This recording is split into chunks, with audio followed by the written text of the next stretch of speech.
ইব্রাহিম আলাইহিস সালাম এবং মূর্তি ভাঙার গল্প। শহরে একটা বড় উৎসব আসছে। প্রতি বছর এই উৎসবে গোটা শহরের মানুষ একসাথে বের হয়। সবাই যায়, সবাই আনন্দ করে। এবারও সবাই প্রস্তুত। ইব্রাহিম আলাইহিস সালামের বাবা আজর তাকে বললেন, চলো এবার তুমিও আমাদের সাথে যাও।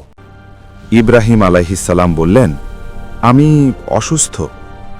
বাবা আর কিছু বললেন না। শহরের সবাই বের হয়ে গেল উৎসবে। রাস্তাঘাট ফাঁকা হয়ে গেল, বাজার বন্ধ, ঘরে ঘরে তালা। শুধু রয়ে গেল সেই বড় মন্দিরটা। সারি সারি মূর্তি, ছোট বড় মাঝারি, সামনে সাজানো ফলমূল আর খাবার ভক্তরা নিবেদন করে গেছে।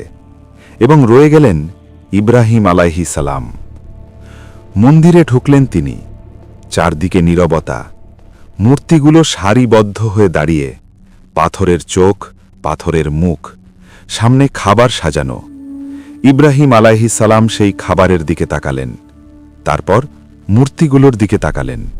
ব্যঙ্গের সুরে বললেন, তোমরা খাও না কেন? কি হলো, কথা বলছো না কেন? মূর্তিগুলো চুপ, কোনো সাড়া নেই। ইব্রাহিম আলাইহিস সালাম আবার বললেন, কথা বলো, জবাব দাও। তখনও নীরবতা। ইব্রাহিম আলাইহিস সালাম তখন হাতে কুঠার তুলে নিলেন। একে একে মূর্তিগুলো ভাঙতে লাগলেন। ছোটগুলো, মাঝারিগুলো, একে একে সব চুরমার হয়ে গেল। কিন্তু সবচেয়ে বড় মূর্তিটা তিনি ছুলেন না। শুধু সেই বড় মূর্তির গলায় কুঠারটা ঝুলিয়ে রাখলেন। তারপর চলে গেলেন। উৎসব শেষে মানুষ ফিরে এলো। মন্দিরে ঢুকতেই হতবাক। সব মূর্তি ভাঙা, টুকরো টুকরো হয়ে মেঝেতে ছড়িয়ে। শুধু বড় মূর্তিটা দাঁড়িয়ে, গলায় কুঠার ঝুলছে। শহরে আগুন জ্বলে উঠল রাগে। কে করেছে এটা? কোন দুঃসাহসী এই কাজ করেছে? কেউ কেউ বলল, ইব্রাহিম নামে একটা ছেলে আছে, সে প্রায়ই মূর্তিদের নিয়ে কথা বলে, সমালোচনা করে, সেই করেছে।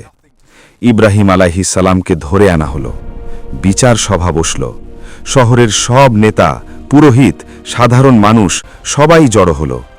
জিজ্ঞেস করা হলো, হে ইব্রাহিম, তুমি কি আমাদের দেবতাদের এই দশা করেছ? ইব্রাহিম আলাইহিস সালাম শান্তভাবে বললেন, এটা করেছে ওদের মধ্যে এই বড়টা। ওকে জিজ্ঞেস করো, যদি কথা বলতে পারে। সভায় একটা চুপ নেমে এলো। সবাই সেই বড় মূর্তির দিকে তাকালো।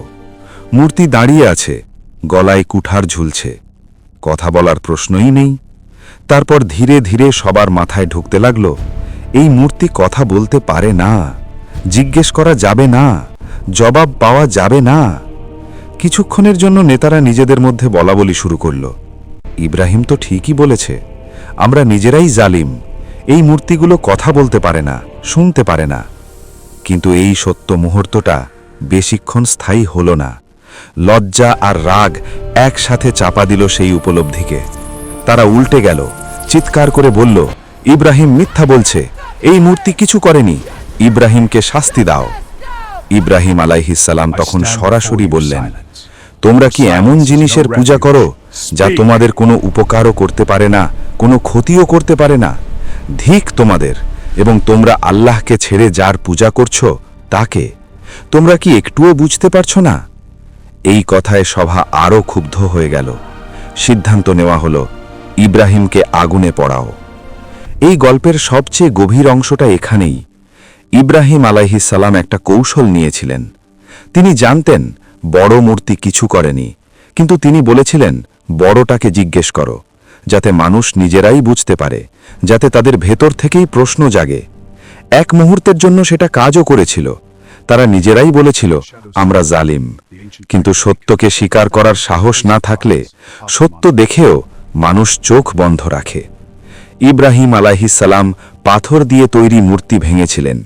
আসলে তিনি ভাঙতে চেয়েছিলেন মানুষের মনের ভেতরের সেই অন্ধ বিশ্বাসটাকে, যে বিশ্বাস বিনা প্রশ্নে, বিনা চিন্তায় বাপ দাদার পথ অনুসরণ করে। সেটা ভাঙা অনেক কঠিন।